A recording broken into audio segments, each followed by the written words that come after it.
आशीर्वाद। तो अभी आपने भजन में सुना।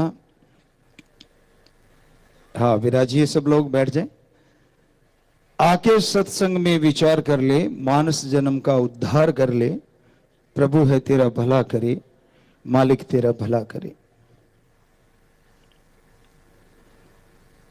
मनुष्य बन के तो आ गया, कर्म समय कलयुग का चल रहा है, उसके अकॉर्डिंग करता जा रहा है। भूल गया अपने उद्देश्य को, भूल गया अपने मकसद को, भूल गया इस शरीर में बेइंतहा खुशियां हासिल कर सकता है, भूल गया चंद खुशियों के लालच में, भूल गया जीवा के स्वाद में, भूल गया इंद्रियों के भोग विलास में। ये क्षणिक आनंद, ये पल का आनंद पाके मस्त हुआ बैठा है और उस परमानंद से बहुत दूर हुआ बैठा है।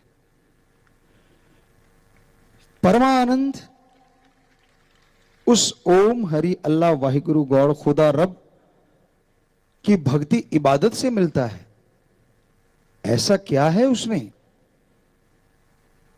जिसके लिए कह रहे हैं हम कि आप भूल गए हैं, क्षणिक आनंद में, पल के भोग विलास में, जीवा के स्वाद में खो गए हैं। तो उसमें ऐसा क्या है? आमतौर पे दुनिया में इंसान का अलग अलग टेस्ट होता है, स्वाद होता है। किसी को नमकीन बढ़िया लगता है, किसी को मीठा बढ़िया लगता है, कई कड़बे में मरे पड़े हैं। अलग अलग स्वाद, किसी को इंद्रियों का भोग विलास, उनके लिए कोई रिश्ते ही नहीं रहते, उनकी निगाहें बुरा ही ताकती रहती हैं। अलग अलग स्वादों में दुनिया पड़ी हुई है। ऐसा नहीं है कि सबको एक जैसा ही चीज भाती हो। कई सगे भाई भी होते हैं, उनको भी अलग अलग चीजें पसंद होती हैं। लेकिन ये हम आपको गारंटी देते हैं, जो ओम हरि अल्लाह वाहिगुरु गौड़ खुदा रब की धुर की बाणी अनहदनाथ बांगे इलाही मेथड ऑफ मेडिटेशन से प्राप्त की हुई गॉड्स वॉइस एंड लाइट, वो जो आवाज है, वो जो रोशनी है, वो जो परमानंद जिसे हम कह रहे हैं, दुनिया में किसी को चाहे कोई भी स्वाद क्यों ना पसंद हो, अगर आप उससे जुड़ते हैं, जो आपको स्वाद पसंद है, उस परमानंद में इससे अरबों खरबों गुना ज्यादा आपको स्वाद आएगा और हर किसी को आएगा। और वो स्वाद परमानेंटली है। ये आप वाला टेम्परेरी है। रसगुल्ला स्वाद है, मुंह में डाला, खाया, जब तक चीनी है साथ, स्वाद आता रहता है, थोड़ी देर बाद मुंह बकबका हो जाता है। ऐसे ही हर स्वाद का हाल है, क्षणिक, कुछ पलों के लिए, कुछ मिनटों के लिए। उसके बाद वही आदमी मतलब स्वादहीन हो जाती, जीभा स्वादहीन हो जाता है। लेकिन जिस परमानंद की हम बात कर रहे हैं, अगर उसे चख लिया जाए, उससे पा लिया जाए, महसूस कर लिया जाए, एक बार वो राम नाम का स्वाद जीभा पे आ गया, ता उम्र रहेगा और ऐसी खुशी देता रहेगा जिसकी आपने कभी कल्पना भी नहीं करी। वो टेम्परेरी नहीं है। आप दुनिया में कोई भी काम धंधा करते हैं, बिजनेस व्यापार करते हैं, किस लिए करते हैं? अपने शरीर के लिए, बाल बच्चों के लिए, और किसी चीज के लिए तो नहीं करते आप। हां, सत्संगी जो हैं वो परहित परमार्थ करते हैं, ये तो बेमिसाल है, ये तो बात ही अलग है। लेकिन इनके अलावा दुनिया में तो यही मकसद होता है, या तो शरीर के लिए, या फिर औलाद के लिए, मां बाप के लिए। अब कम होता जा रहा है सौदा। तो ये सारे कर्म आप करते रहते हैं और इन कर्मों से आपको लगता है कि जीवन जीने का उद्देश्य पूरा हो रहा है, मकसद हमारा यही है। नहीं, आप भूल गए हैं। ये जो आप दुनिया में मस्त हुए बैठे हैं, ये तो धीरे धीरे छूटता जाएगा। कोई आज साथ छोड़ गया, कोई कल साथ छोड़ गया। जब तक खिलाओ पिलाओगे अपने हैं, मुट्ठी बंद हुई नहीं निकल बार। आप जानते हैं स्वार्थ गर्ज हावी हो गया है, तो आपने इसको मकसद बना रखा है, जबकि ये नहीं। मनुष्य शरीर का सबसे बड़ा मकसद है उस शक्ति को पाना, उस ताकत को पाना जो सबको बनाने वाली है, जो सब कुछ देने वाली है। उसकी तरफ तो ध्यान ही नहीं है। आप इसी में खो गए हैं, इसी के हो गए हैं। हम नहीं कहते कि बच्चों के लिए ना करो, हम नहीं कहते कि शरीर के लिए ना करो, पर अगर लाभ ही लेना है तो क्यों ना ऐसा सौदा किया जाए जिस पे कुछ इन्वेस्ट नहीं करना, आपने लगाना कुछ नहीं है, बस थोड़ा सा समय चाहिए आपका।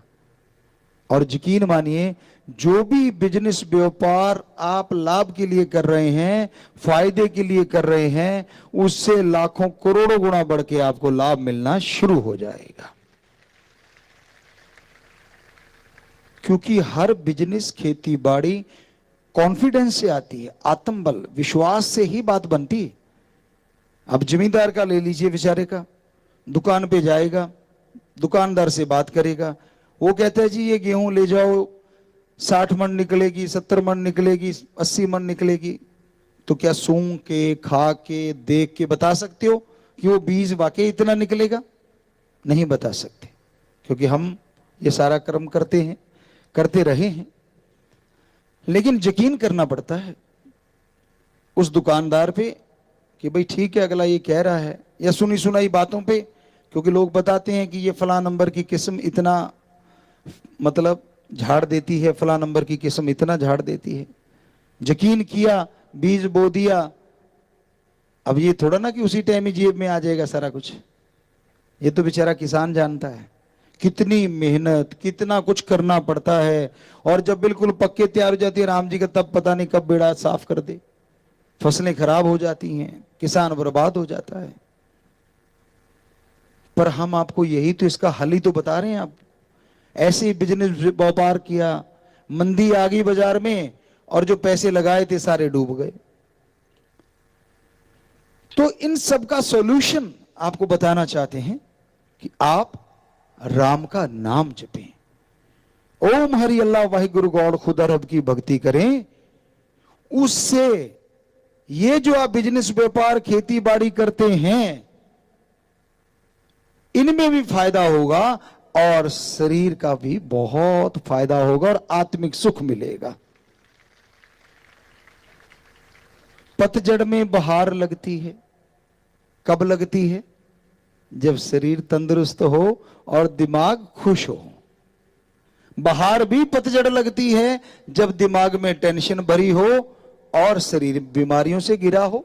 कितनी बहार आ जाए ऐसे लगेगा पतझड़ है। तो जब शरीर में तंदुरुस्ती होगी और दिमाग में टेंशन फ्री होगा दिमाग, जब दिमाग में आत्मबल परिपूर्ण होगा, तो आपके शरीर लगेगी। और जब बहार लगेगी, बहार में जो बीज बोया जाता है वो फलता फूलता है। सूखे में बोई हुई कोई चीज उगती नहीं। ऐसे थोड़ा ना बरसात को उड़ीकते रहते हैं लोग, बस सभी सही समय पे आ जाए। लेकिन आजकल गड़बड़ हो रही है, जब नहीं चाहिए जब आती है और जब चाहिए तब आती नहीं। ये क्यों होता है, ऐसा क्यों हो रहा है, इस पे भी बात करेंगे अपने। इसकी वजह है जो हमने अनुभव किया। आपको बोला था पिछली बार आए थे कि शास्त्रनाम शाह मस्ताना जी दाता ने से पता नहीं क्या काम लेना है, जो इतनी तपस्या करवाई उन्होंने, तो फीलिंग आती है, महसूस होता है। ऐसा तब होता है, मालिक ऐसा करे ना, मालिक से दुआ है, सतगुरु मौला से। ये परिवर्तन तब आते हैं जब परले की तरफ दुनिया बढ़ रही होती है। बड़ी दुखद बात है, जनसंख्या का विस्फोट होने को तैयार है। इतने बच्चे बढ़ते जा रहे हैं, जनसंख्या इतनी होती जा रही है, पूछो मत। पानी धरती में नीचे गायब होता जा रहा है। कैंसर, बड़ी भयानक बीमारियां कई एरिया में छाती जा रही हैं। और आप सब जानते हैं, हम आपको कल भी बोला था कि भाई हम शायद 90 से क्या उससे पहले से लगे हुए हैं, 1948 से मान लीजिए आप, हम लगे हुए हैं कि भाई ये नशा जो है ये घात कह रहे। और फिर 90 के 92 93 के बाद तो हम साफ ही आपको कहने लगे थे कि ये इनडायरेक्टली युद्ध छिड़ गया है और हमारी आने वाली पीढ़ियों को निकम्मा करने के लिए ये नशा शुरू कर दिया गया है। तो आज क्या मैदानी इलाका और क्या आसमानी इलाका और क्या समुद्र के किनारे, सब जगह नशे ने पांव पसारे और बुरा हाल हो रहा है। समाज में ज्यादातर लोग इससे दुखी हैं।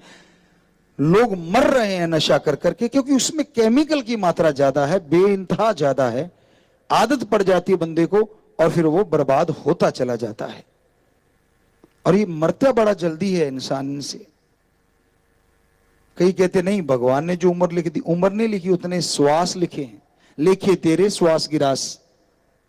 तो नशे से 1 मिनट में 16-18 लेने की जगह 30-32 ले लेते हो और 100 साल की उम्र की जगह 50 में बेड़ा पार हो जाता है। 75 वाले 70 वाले का 35 में पार हो जाता है, 50 वाले का 25 में। तो इस तरह से आप अपने आप को बर्बाद कर रहे हैं।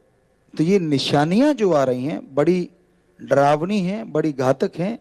ओम हरि अल्लाह वाहिगुरु राम से दुआ प्रार्थना अरदास है कि मालिक तू रोके तो रोके, वरना आज ये गंदगी खाने से, ड्रग से, बुराई करने से आज का इंसान बाज नहीं आ रहा, हट ही नहीं रहा, किसी के रोकने से रुक नहीं रहा। माँ बाप रोकते तो खुदकुशी की डरावा देता है, माँ बाप रोकते हैं तो भद्दे लगते हैं, गंदे लगते हैं कि ये क्यों रोकते मुझे नशा करने से। तो समाज में भयानक परिवर्तन आ रहे हैं और उसी का एक ये अंग है। आप महसूस करके देख लो, बरसात बिना मौसम के हो रही है, मौसम जो पहले नहीं होता था वो हो रहा है, और जो नहीं होना चाहिए वो भी हो रहा है। ग्लेशियर पिघल रहे हैं, पानी नीचे जा रहा है, कोयला, डीजल, पेट्रोल कब तक चलेगा? फिर क्या करोगे? आदी तो हो गए, अब लाइटों के भी आदी हैं, पंखों के भी आदी हैं, सारी चीजें, एसियों के भी लोग आदी हैं, बहुत सारी चीजें। पर जब ये चीजें खत्म होगी जिनसे ये बनता, तो कैसे चलेगा काम? पुरातन समय में सौर ऊर्जा, बिजली की ही रोशनी से ही सब कुछ लिया जाता था और प्रदूषण भी नहीं फैलता उससे, हमारे ख्याल से। बाकी तो साइंटिस्ट बता सकते हैं। सौर ऊर्जा से हमें नहीं लगता कि कोई पोल्यूशन होता होगा या कोई प्रदूषण फैलता होगा, नहीं फैलता। कुछ बच्चे याद कर रहे हैं। सो कहने का मतलब, तो हमें कैसे पता कि ये चीज होगी? फीलिंग आ रही है, वो महसूस हो रहा है कि कहीं साइकिल ही फिर सबसे बढ़िया सवारी ना हो जाए, कहीं तत्ता तत्ता फिर से ना होने लग जाए। पंजाब वाले हो और इधर वाले भाई झोटा बुग्गी वाले हो, राजस्थान ऊंट गाड़ी वालों। कहने का मतलब, जब पेट्रोल नहीं, डीजल नहीं, कोयला नहीं, तो फिर ऊंट की पूंछी मरोड़ोगे? वो चमड़े वाली छांट चलोए, नारिया फलान्या तिंकड़िया। सो कहने का मतलब, फिर कहीं साइकिल की सवारी अच्छी ना लगने लग जाए। वैसे नंबर 1 है साइकिल चलाना, सेहत की सेहत बनती है और यहां जाना वहां भी पहुंच जाते हो। बुरा ना मनाना, हम तो आप गाड़ी में भी जाते हैं, आप लोग भी जाते हैं, लेकिन गाड़ी में तो सफर करने से जेब भी खाली होती है और सेहत भी खाली होती है। जाना पड़ता है और जाना पड़ेगा भी, जब तक चल रही गाड़ियां, कौन हटता है? पुराने समय में लोग कहते हैं जी, कई बड़ा दर्द होता है, हमें बड़ा दुख लगता है, अपने आप को बुद्धिजीवी बनते हैं, बड़े आलम फाजिल बनते हैं और ये कहते हैं कि नहीं जी, इतिहास में लिखा है इतिहास में ये लिखा है, ये पवित्र रामायण है, पवित्र कुरान शरीफ है, पवित्र गुरुबाणी श्री गुरु ग्रंथ साहब हैं जो संतों ने लिख दिए, या पवित्र वेद हैं, ये तो जी काल्पनिक चीजें हैं। ऐसे ही मतलब उनमें जो लिखा हुआ है, जैसे महाभारत हो गई, रामायण हो गई, उनको काल्पनिक बताते हैं, इतिहास को सही बताते हैं। एक सज्जन ने हमें से भी ये बात करी कि जी इतिहास तो बिल्कुल ठीक है, बाकी ये महाभारत, ये रामायण जो पवित्र ग्रंथ हैं वो तो पवित्र भी नहीं बोलते, पर हमारी जुबानी ऐसी, हम तो पवित्र के बिना बात नहीं करते, कि ये जो पवित्र ग्रंथ हैं ये तो काल्पनिक कहानियां हैं। हमने कहा कैसे कैसे, किसने देखी ये चीजें? तो हमने कहा आपका जो इतिहास बोलता है वो किसने देखा आज वाले ने? कहते वो तो लिखा है। किसने लिखा है? कहते जी विद्वान पढ़े लिखों ने लिखा है। हमने कहा उनके बाल बच्चे होते होंगे? कहते हाँ, जिन्होंने इतिहास लिखा है उनके बाल बच्चे परिवार भी थे। हमने कहा सुनो, थे तो वो आदमी? कहते हाँ। तो जिन्होंने हमारे पवित्र ग्रंथ जितने भी हैं, चलो महाभारत ले लीजिए या रामायण ले लीजिए, जिन्होंने वो लिखे हैं उन्होंने सारी दुनिया त्याग के लिखे हैं, तो उनको झूठ बोलने में किस चीज का लालच? हमारे पवित्र ग्रंथ लिखे हैं वो समाज के लिए जीते थे। आप बड़े झूठे हो सकते हैं, हमारे बड़े झूठे नहीं हो सकते। हम चैलेंज करते, जो मर्जी साइंटिस्ट आ जाए हमसे बहस करके दिखा दे कि भाई हाँ हमारे धर्म झूठे हैं, सवाल ही पैदा नहीं होता। यहां से 1.5 किलोमीटर चले जाओ, महाभारत के निशान मिल जाएंगे। ये बारनावत यहीं पास में ही है। तो ये गलत बात है और हैरानी होती है, चंद किताबें पढ़ के अपने आप को महापुरुष समझने लग जाते हैं, साइंटिस्ट समझने लग जाते हैं, और साइंस की ABCD नहीं आती। धर्मों ने बहुत चीजें पहले बताई हैं, कुछ एक बातें। अब धर्मों में, पवित्र वेदों में यह लिखा हुआ है कि सोना सबसे पहले यहां से मिला, हीरे जवाहरात मोती सबसे पहले जो मिले वो समुद्र की तलहटी से मिले, यानी समुद्र के बिल्कुल नीचे से मिले। आपको सुन के क्या लगा? छोटी सी बात लगी? नहीं, बहुत बड़ी बात है। इसका मतलब उस समय भी लोग समुद्र के नीचे जाके सोना निकाल लाते थे। कैसे? क्या तो पनडुब्बियां होंगी या ऑक्सीजन सिलेंडर होंगे। तो ये आपकी साइंस तो आज बनी है, उनके पास तो पहले ही था सारा सामान। तभी तो उनको पता चला कि समुद्र की तलहटी में सोना है।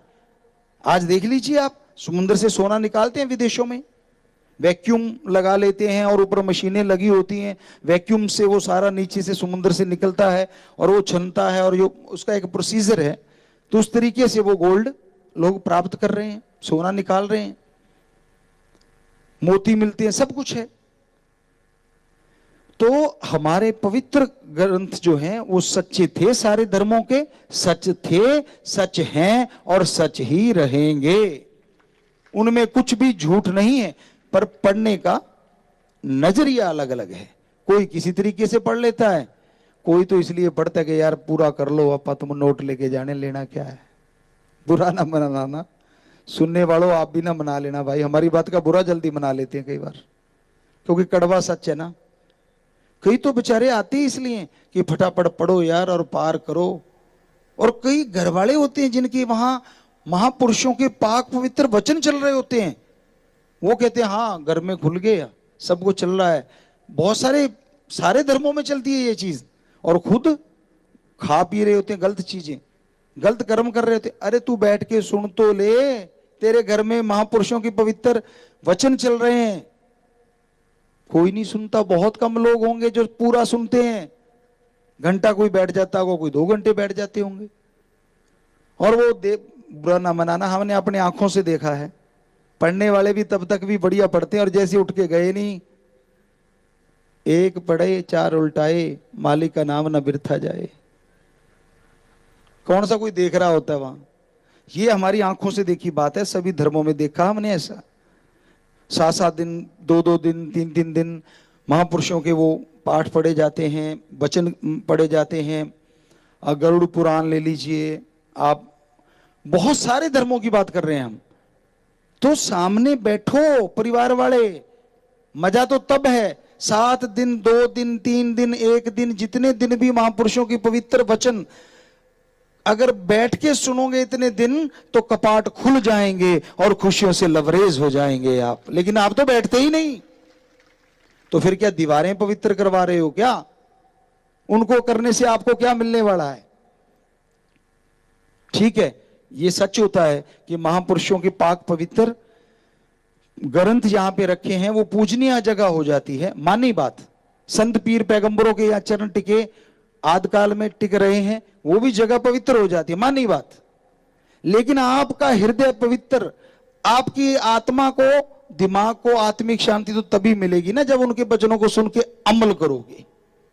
खुशियां जरूर मिलेंगी वहां, यहां वो रहा संत पीर पैगंबर महापुरुष या उनकी पाक पवित्र वाणी या पाक पवित्र ग्रंथ वहां रहे, वहां खुशियां जरूर मिलेंगी, क्योंकि याद आएगी कि यार यहां महापुरुषों ने चरण टिकाए थे या उनके पाक पवित्र वचन पढ़े गए थे। खुशी आएगी उस कमरे में जाते हुए, लेकिन असली खुशी तो उन वचनों को सुन के अमल करने से मिलती है, उनको सुन के जिंदगी में अपनाने से मिलती है। तो इसलिए बेपरवाह जी कहते हैं आके सत्संग में विचार कर ले, मानस जन्म का उद्धार कर ले, प्रभु है तेरा भला करे। सत्संग सुनो और फिर विचार कर लो। क्या संत कोई अपने लिए करते हैं? इतिहासकारों ने तो अपने लिए भी बहुत कुछ किया, इतिहास भी लिखते रहे और अपने लिए कमाते रहे। और हमारे संत पीर पैगंबर सारी दुनिया से विरक्त हो गए, अलग जाके उन्होंने पवित्र ग्रंथों की रचना करी, दुनिया त्याग दी, परिवार त्याग दिए। तो वो सच्चे हैं, ना कि वो जो सारा कुछ करते रहे। वो गलत हो सकते, हम ये नहीं कहते इतिहासकार कोई गलत है, वो भी सच्चे हो सकते हैं। लेकिन अगर आप तुलना करना चाहोगे आपस में, तो तुलनात्मक रूप में संत 100% सच्चे हैं, उनका हम कोई गारंटी नहीं ले सकते भाई। कहीं ना कहीं त्रुटि हो सकती है उनसे। संतों से जो हमारे पवित्र वचन उन्होंने लिखे सारे धर्मों में, उन्होंने कोई गलती नहीं करी, सवाल ही पैदा नहीं होता। तो अपने आप में विचार कीजिए। सारी जिंदगी लगा दी कोल्लू वाले बैल की तरह, खाते रहे, पीते रहे, सोते रहे, कपड़े बदलते रहे, जाते रहे, निकालते रहे, फिर खा लिया, फिर निकाल दिया। क्या ये एक रूटीन सा नहीं बना हुआ, रोबोट की मशीन की तरह? क्या इसके अलावा दुनिया नहीं है? क्या इसके अलावा जिंदगी नहीं है? बहुत कुछ है जिंदगी में अनुभव करने के लिए। और सबसे बड़ी चीज, आदमी चाहता है कि मैं तरक्की करूं, बड़ी बड़ी चीजों को हासिल करूं, तो क्या राम से बड़ा कोई हो सकता है? कैसे? ओम हरि अल्लाह वाहिगुरु से कोई बड़ा हो सकता है? कैसे? पहली बात का हमें कोई भी साइंटिस्ट जवाब दे दे कि वो एक है पर कण कण में रहता है, कैसे रहता है ये बता दीजिए। एक है पर हर जगह रहता है, तो क्या इच्छा नहीं होती कि उसको देखें यार वो कैसा है जो एक होते हुए सबके अंदर भी रहता है, बाहर भी रहता है? इच्छा तो होती है ना। पर वो है ना, पंजाबी जी कहते यार कौन मत्था मारे, मतलब कौन टाइम लगाए। अच्छा बच्चे पैदा कर लिए, खा पी लिया, उसमें तूने मत्था नहीं मारा, और उससे क्या निचोड़ निकाला तूने? क्या मिल गया? कौन सा तगमा ले रहा है जो तू पूरे वर्ल्ड को दिखा देगा? ठीक है, एक रीत है, या यूं कह लीजिए प्रभु की बनाई एक रस्म है कि परिवार आगे से आगे बढ़ते जाते हैं, ये उनकी कुदरत है और होना भी चाहिए, इसको रोकना नहीं है। पर हमारा यहां कहने का तात्पर्य है कि इसके अलावा भी आप वो कर सकते हैं जो ना पशु पक्षी परिंदे 84 लाख जोनियों में सिर्फ मनुष्य कर सकता है, और कोई उसे नहीं कर सकता। तो अगर आप फिर भी खाली हाथ चले गए तो भाई आप में और उनमें क्या फर्क रह गया, पशुओं में? तो इसलिए बेपरवाह जी सच्चे दाता रहबर ने, शास्त्र नाम शाह मस्तान ने फरमाया आके सत्संग में विचार कर ले, विचार कर, सोच कि तू क्या कर रहा है, किधर जा रहा है, और मानस जन्म का उद्धार कर ले। मोक्ष मुक्ति का मौका मिला है, जीते जी उसको देख सकता है जो सुप्रीम पावर है, जो एक ओंकार है, जो ओम है, सर्वशक्तिमान है, ला इलाहा इल्लल्लाह, जो एक अल्लाह ताला है। क्या तेरा देखने को दिल नहीं करता? कहते जी वो तो दिखता ही नहीं। दिखता है तो बताओ वो कैसा है? अरे भाई क्या आप बता सकते हैं सूरज किस जैसा है? क्या आप बता सकते हैं चंद्रमा किस जैसा है? कोई नहीं बता सकता। जब उसके बनाए चंद्रमा सूरज की तुलना नहीं हो सकती, तो उस ओम हरि अल्लाह वाहिगुरु राम की तुलना किससे करें और कैसे करें?